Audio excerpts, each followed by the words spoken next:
হঠাৎ করে নদী এত মাতাল হয়ে গেল কিভাবে সেটাই তো বুঝতে পারছি না। ঝড়ও তো হচ্ছে না, বৃষ্টিও তো নেই, শুধু শুধু এত বড় বড় ঢেউ। মাছ ধরবার জন্য আমরা কতটা ভেতরে চলে এসেছি সেটা খেয়াল করে দেখেছিস? এখানে তো বড় ঢেউ হবেই। আরে আমাদের নৌকাটা তো ছোট, সেজন্য বেশি দোল খাচ্ছে।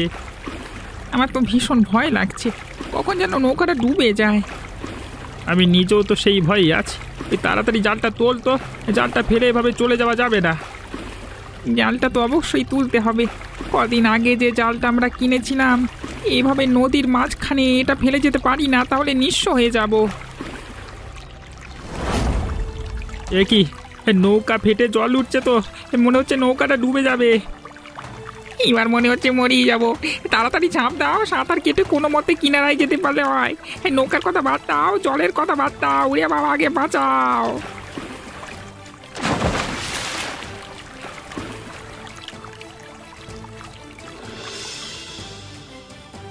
নিশ্চয়ই মা বাবার আশীর্বাদ ছিল হয়তো, এই জন্য এ যাত্রায় বেঁচে গেছি। কিভাবে যে বাঁচলাম ওপরওয়ালাই ভালো জানে, তিনি চেয়েছিলেন বলেই আমরা বেঁচে আছি। এ যাত্রায় বেঁচে আছি সেটাই অনেক। কিভাবে যে বাঁচলাম ওপরওয়ালাই ভালো করে জানেন, তিনি হয়তো আমাদের বাঁচিয়ে দিয়েছেন।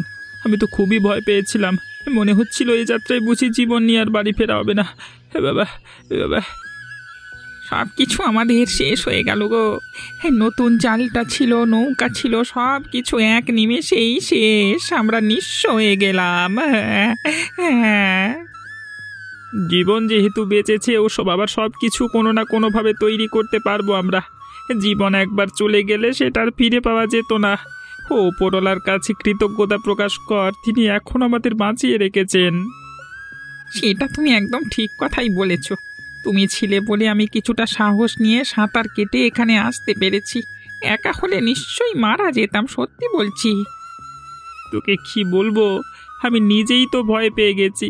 মনে হচ্ছিল মরে যাব, এত বড় ঢেউ মাথার উপরে আছড়ে পড়ছিল। আমার শরীরটা তেমন একটা ভালো লাগছে না, প্রচণ্ড পানি ঢুকেছে পেটের মধ্যে। বাড়িতে গিয়ে কিছুক্ষণ আবার বিশ্রাম নিতে হবে। চলো চলো, তাড়াতাড়ি বাড়িতে ফিরে যাই আমরা, চলো। আমার নিজেরও তো বিশ্রাম নেওয়া দরকার। চলো চলো, তাড়াতাড়ি চলো, তাড়াতাড়ি চলো। কি গো, তোমার এই অবস্থা হয়ে গেছে কেন? নদী থেকে একসাথে গোসল করে ফিরলে নাকি? আমার তো মনে হচ্ছে গোসল করে ফেরোনি, শরীরে এখনো ময়লা লেগে আছে। তোমার কি হয়েছে বলো তো? কিছু হয়েছে নাকি? তোমাকে দেখে তো খুবই ক্লান্ত মনে হচ্ছে। আর বলো না, এতক্ষণে নিশ্চয়ই তুমি বিধবা হতে কান্নায় ভেঙে পড়তে গো। ওপরওয়ালা আছেন এবং হয়তোবা তুমি আমার জন্য প্রার্থনা করো, সেজন্যই আমি বেঁচে ফিরেছি, না হলে আজকেই মরে যেতাম। এসব কি কথা বলছো? কিছুই তো বুঝতে পারছি না। কি হয়েছে তোমার? আমাকে সবটা খুলে বলো।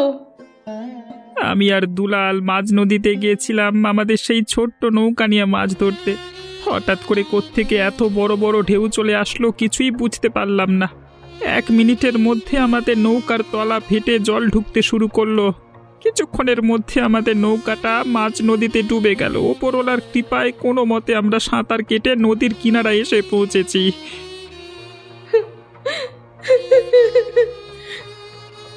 আমার তো কিছু হয়নি, এখনো তো আমি বেঁচে আছি গো। যা বিপদ হয়েছে সেগুলো কেটে গেছে, তুমি কান্নাকাটি করো না।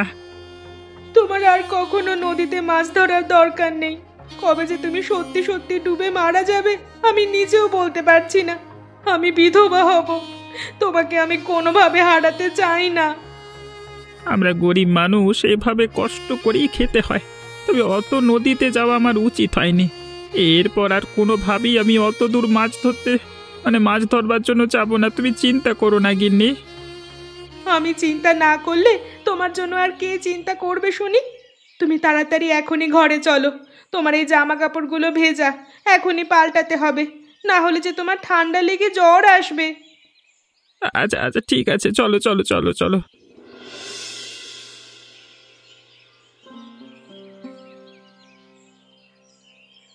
কি রে ফুলকলি, হঠাৎ করে তুই আমার বাড়িতে? তোকে তো আজকাল তেমন একটা আমার এখানে দেখতেই পাই না। কোথায় থাকিস তুই? আমি তো তোমার এখানে আসতে পারিনি আমার কাজের জন্য। তুমি তো আমার ওখানটায় যেতেই পারো, তুমিও তো আর ওখানে যাও না। তোর একারই বুঝি কাজ থাকে? আমার বুঝি কাজ থাকতে পারে না? আমি বুঝি পুরো গ্রাম ঘুরে বেড়াই শুধু সব সময়, তাই না? তুমি একা মানুষ, তোমার সংসার নেই, তুমি তো ঘুরেই বেড়াও। আমার তো সংসার আছে, সব কিছু দেখতে হয় আমার। হয়েছে হয়েছে, বুঝেছি। ওরকম ছুঁতা দিলে সব কিছুই ছুতো দেওয়া যায়। এখন হঠাৎ করে কি জন্য এসেছিস সেটা বল। আমার স্বামী অসুস্থ হয়ে পড়েছে, তার জ্বর এসেছে। তোমার কাছে তো জ্বরের বড়ি আছে, সেখান থেকে আমাকে দুটো দাও না। এখন পয়সা নেই যে বাজার থেকে কিনে আনবো। আমার কাছে যে জ্বরের বড়ি আছে এসব কথা কে বলেছে তোকে? কোত্থেকে জানলি তুই? এটা আবার কারো বলতে হবে নাকি?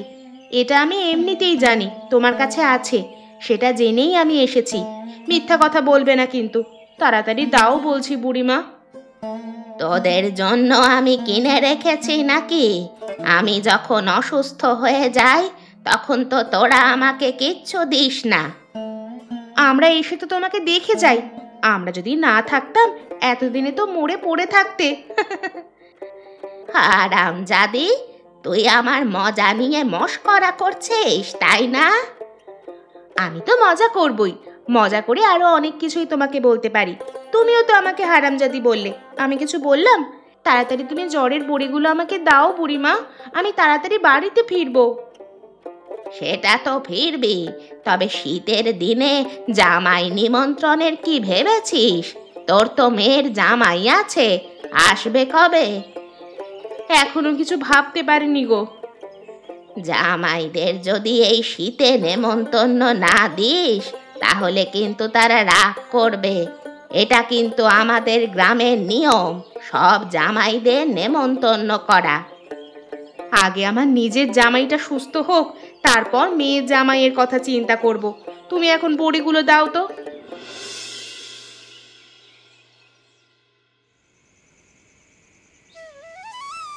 তোমার শরীর এখন কেমন লাগছে গো? আগের তুলনায় একটু ভালো লাগছে। কোথায় গিয়েছিলে তুমি? আমি তো এখন যাইনি, আমি তো বিকেলবেলা গিয়েছিলাম বুড়িমার কাছে। তার কাছে জ্বরের বড়ি ছিল, সেগুলো তোমার জন্য আনতে। তুমি তো ঘুমিয়েছিলে। একবার ঘুম ভেঙেছিল, ঘুম থেকে উঠে দেখি তুমি নেই, তোমাকে ডেকেছিলাম। ও আচ্ছা, আমি তো একটু কাজে গিয়েছিলাম। কিছু লাগতো নাকি তোমার? না না, কিছু লাগতো না, এমনিতেই ডেকেছিলাম। শোনো, তোমার কাছে একটা কথা বলার ছিল। বলো বলো, কি বলবে বলো।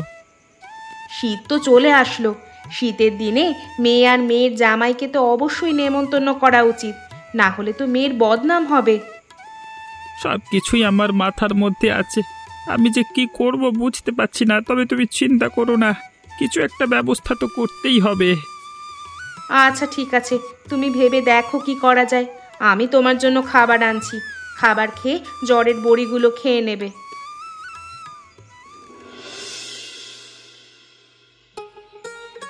কি গো মতিনদা, তুমি নাকি অসুস্থ? যে পরিমাণ পানি খেয়েছি রে, পানির মধ্যে ছিলাম, অসুস্থ হওয়া স্বাভাবিক।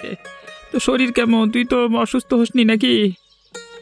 আমি অবাক হচ্ছি কেমন করে অসুস্থ না হয়ে পারলাম। ওপরওয়ালার আশীর্বাদ আছে বুঝলে তো। আচ্ছা আচ্ছা, তাহলে বুঝি আমাদের উপর ওপরওয়ালার আশীর্বাদ নেই, আমরা বুঝি পাপিষ্ঠ বান্দা, তাই না? আমি আমি আবার সেটা কখন বললাম? যাই হোক, বাদ দাও। তোমাকে এবার এত চিন্তিত মনে হচ্ছে কেন? শীত চলে আসলো রে, মেয়ে জামাইকে অবশ্যই নেমন্তন্ন দিতে হবে, এটা তো গ্রামের নিয়ম। না দিলে তো আমার মান ইজ্জত থাকবে না। মেয়েরও কেলেঙ্কারি রে। বাপ যেহেতু হয়েছো, এসব তো করতেই হবে। কি করব বলো? নিজের ঘরে খাবার চলছে না, কিভাবে কি করব সেটা নিয়েই ভাবছি। আমরা নিজেরা না খেতে পারলেও জামাইকে শীতে অবশ্যই নেমন্তন্ন করতে হবে, না হলে তো সমাজে নাক কাটা যাবে। সব কিছুই ভাবছি রে। ওদিকে কি না আমার মেয়েটাকে আবার তারা কি না বলে। ঠিক আছে ঠিক আছে ঠিক আছে, তুমি যাও, যা দুলাল, আমি দেখি কি করা যায় এদিকটা, যা।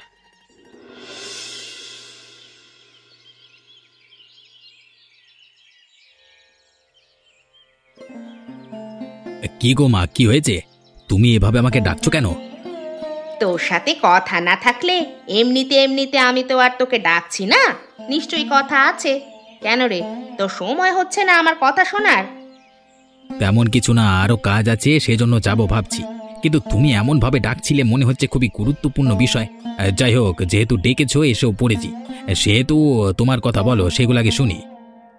আচ্ছা, আমি এখন তোর মা হয়েছি, আমার কথা শোনার সময় তোর হচ্ছে না।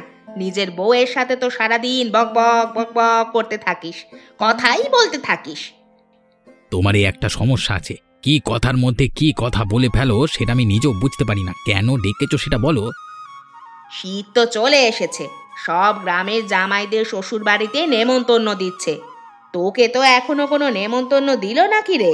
তো শ্বশুর বাড়ির লোকেরা আছে নাকি মরে টরে গেছে? সে ব্যাপারে আমি তো কিছু বলতে পারছি না।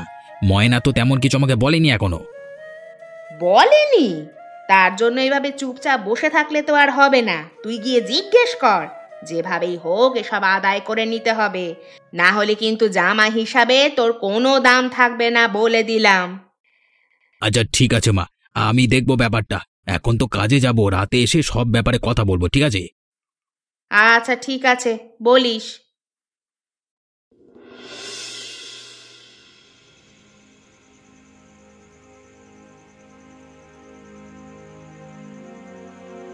কি হয়েছে, তুমি অন্ধ হয়ে গেছো নাকি? দেখছো আমি কাজ থেকে ফিরে এসেছি, তাও এখানে বসে আছো? কি হয়েছে? তুমি আসা মাত্রই আমার সাথে খারাপ ব্যবহার করছো। এরকম খারাপ ব্যবহার তো কোনোদিন করনি তুমি। কি হয়েছে তোমার? আগে তোমার সাথে ভালো ব্যবহার করেই তো তোমাকে বেশি লাই দিয়ে ফেলেছি। এখন আর সেসব চলবে না, এখন তুমি আমার ব্যবহার দেখতে পাবে। শুধু শুধু তুমি আমার সঙ্গে এমন করছো কেন? আমি কি করেছি? শুধু শুধু আমি তোমার সাথে কিছুই করছি না। কাজ থেকে এসেছি, আমার খাতির যত্ন করবে, আমার কিছু লাগবে কিনা সেগুলো জিজ্ঞেস করবে, পানি এনে দেবে, গামছার জন্য গামছা এনে দেবে, খাবার এনে খাবার রাখবে। কিন্তু তা না করে তুমি এসে এখানে বসে আছো, তাই না? তুমি আর আমি মিলে সবসময় তো রান্নাঘরে গিয়েই খাবার খাই, কখনো তো এখানে তোমার জন্য খাবার আনি না। আজকে হঠাৎ কি হলো? সালার বেটি, এত কৈফিয়ত তোকে আমি দেবো নাকি? দাঁড়া দাঁড়া, তোকে এক্ষুনি মজা দেখাচ্ছি। আমার মুখে মুখে তর্ক করছিস, এত বড় সাহস তোর?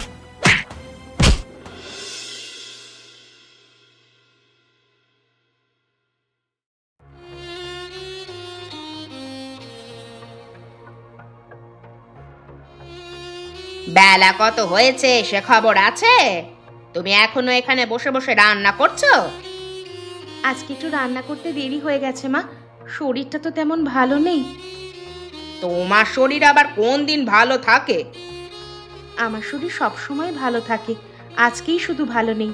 আপনার ছেলেকে জিজ্ঞেস করুন না আমার শরীরের এই অবস্থা কেমন করে হয়েছে। হয়েছে, আমার ছেলেরা দোষারোপ করতে হবে না। আমার ছেলে যা করেছে ঠিক কাজই করেছে, তোমাদের সঙ্গে এমনটাই করা উচিত। আপনার ছেলে এমন একটা বাজে কাজ করছে, আপনি কিনা সেটা সাপোর্ট করছেন? আমি তো ভেবেই অবাক হচ্ছি। কালকে যে তোমাকে আমি ইচ্ছে মতো মেরেছি, সেসব ভুলে গেছো নাকি? এখন আবার সেই একই ভাবে মায়ের সাথে তুমি মুখে মুখে জবাব দিচ্ছ?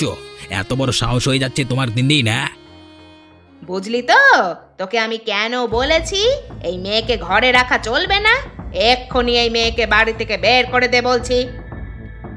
এখনই তুমি আমার বাড়ি থেকে বেরিয়ে যাও, কখন আর এখানে ফিরে আসবে না। আমি আর কখনো তোমাদের সাথে মুখে মুখে তর্ক করব না, দরকার হলে আমাকে আরো মারো, তাও আমাকে বাড়ি থেকে বের করে দিও না। দয়া করো আমার ওপর একটু। তোর ওপর আবার দয়া? এখনই বাড়ি থেকে বের হয়ে যা, না হলে কিন্তু তোকে আমরা মেরেই ফেলবো। তাড়াতাড়ি বলছি, বের হ হতচ্ছাড়ি। কি রে ময়না, তোর এই অবস্থা কেন? হঠাৎ করে তুই আমাদের বাড়িতে? কিছু বললি না, জানলাম না, শুনলাম না, চলে আসলি। আমাকে ওরা মেরে বাড়ি থেকে বের করে দিয়েছে মা, আমাকে আর ও বাড়িতে যেতে নিষেধ করেছে। এ তুই কি বলছিস মা? হঠাৎ করে ওরা তোর ওপরে এত অত্যাচার করলো কেন? কিছু করেছিস নাকি তুই? বিশ্বাস করো মা, আমি ওদের সাথে কিছুই করিনি। ওরা শুধু শুধু আমাকে মেরেছে, রাতে মেরেছে, দুপুরে আবার মেরে ঘর থেকে বের করে দিয়েছে। কেন এমনটা করলো তোর সাথে? কি হয়েছে সবটা আগে আমাকে খোলসা করে বল। তোমাদের যে কিভাবে কি বলবো সেটাই তো বুঝতে পারছি না। শীত চলে এসেছে, তোমরা এখনো জামাই বাড়িতে নেমন্তন্ন দিতে যাওনি। আশেপাশে যত বাড়ি আছে সবাইকে সবাই নেমন্তন্ন দিয়েছে। সেজন্য আমার শাশুড়ি তার ছেলেকে আমার ওপর লেলিয়ে দিয়েছে আমাকে মারার জন্য। হায় রে, শেষ পর্যন্ত আমাদের জন্য আমাদের মেয়েটাকে এভাবে মার খেতে হলো। এই দুঃখ আমি কিভাবে ভুলবো? এখনই মন চাচ্ছে মরে যাই। তোমরা তোমরা কিছু একটা করো, না হলে তো আমার সংসারটা ভেঙে যাচ্ছে মা। তুই কোনো চিন্তা করিস না মা, তোর বাবা আসুক কাছ থেকে, তার কাছে সব বলবো। তিনি নিশ্চয়ই কোনো একটা ব্যবস্থা করবেন। আগেও আমরা আলোচনা করেছি। তুই আগে ঘরে চল, তোর ব্যথার জায়গায় একটু মলম লাগিয়ে দি।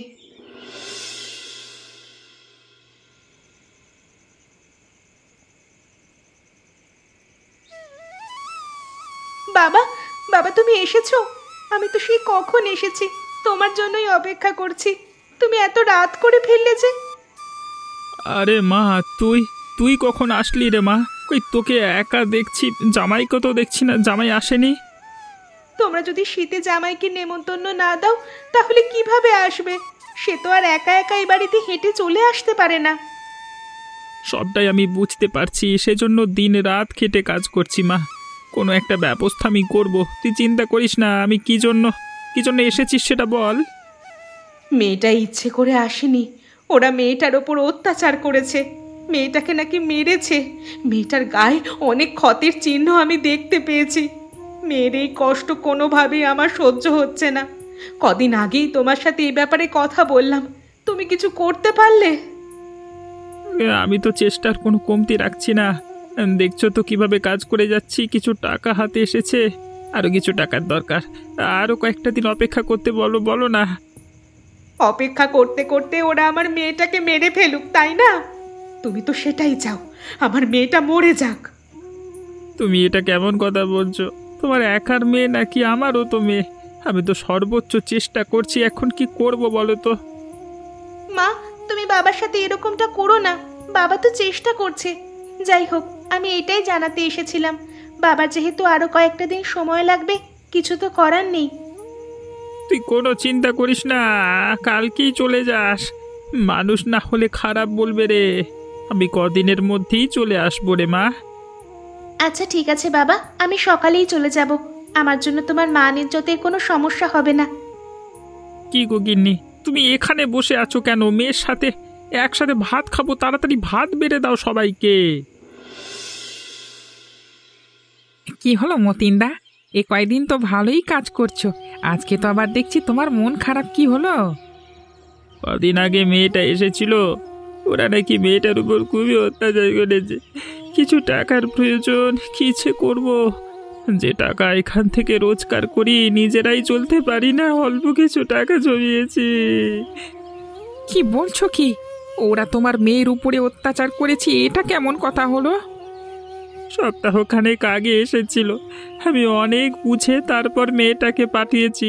কই কই একবার দেখতে যাব তাও তো যেতে পারিনি। ওরা আবার মেয়েটাকে মারছে কিনা সেই চিন্তাই করছি। না না না না, এটা তো তোমার করা উচিত হয়নি। তুমি তো একবারও আমাকে বলোনি, নিশ্চয়ই তাহলে কোনো একটা ব্যবস্থা করতাম। তুমি আর কি ব্যবস্থা করবে? তুমি তো আমার সাথে একাই কাজ করো। নৌকাটা ডুবলো, কিছুই আর রইলো না আমাদের। নতুন নৌকা এবং জাল করবার জন্য আমি কিছু টাকা জমিয়েছি। তুমি আপাতত আমার কাছ থেকে সেই টাকাগুলো নিয়ে তারপর তোমার মেয়ের বাড়িতে যাও, বাকিটা পরে দেখা যাবে। না না না না, এটা কোনোভাবেই হয় না। তুমি আর না করো না তো। এখন যেটা সবচেয়ে গুরুত্বপূর্ণ সেটা আগে করো, পরেরটা আমরা পরে দেখে নেব। কিভাবে যে তোকে ধন্যবাদ দেবো রে দুলাল। আমাকে ধন্যবাদ দিতে হবে না, যেটা করতে বলছি সেটা করো।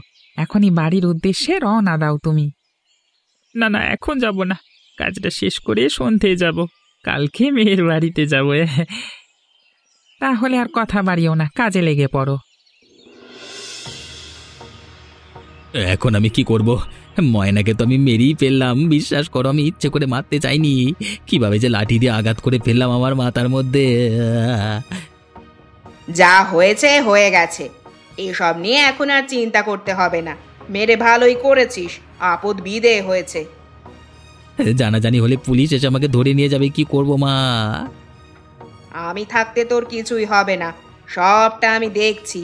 তুই একটা বস্তার মধ্যে এই লাশটা ঢোকা আগে।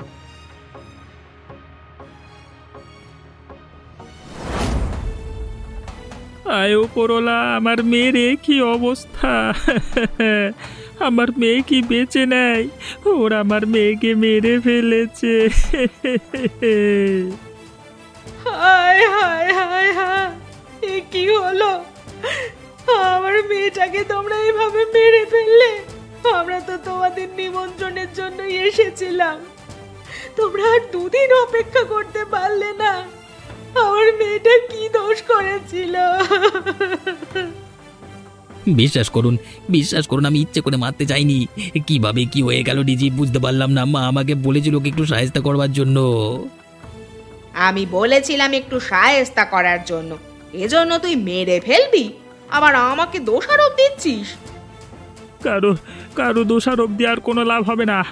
আমার মেয়ে তো চলেই গেল। তবে আমি বলছি, তোমাদের যদি জেলের ভাত না খাওয়াই তাহলে আমার নাম মতিন না। শুধু জেলের ভাত নয়, এদেরকে আমি ফাঁসির কাঠগড়ায় দাঁড় করাবো, দেখে নিও। আপনারা যদি এত সুন্দর সুন্দর গল্প আরও দেখতে চান তাহলে অবশ্যই আমাদের চ্যানেলটিকে সাবস্ক্রাইব করে বেল আইকনে ক্লিক করবেন।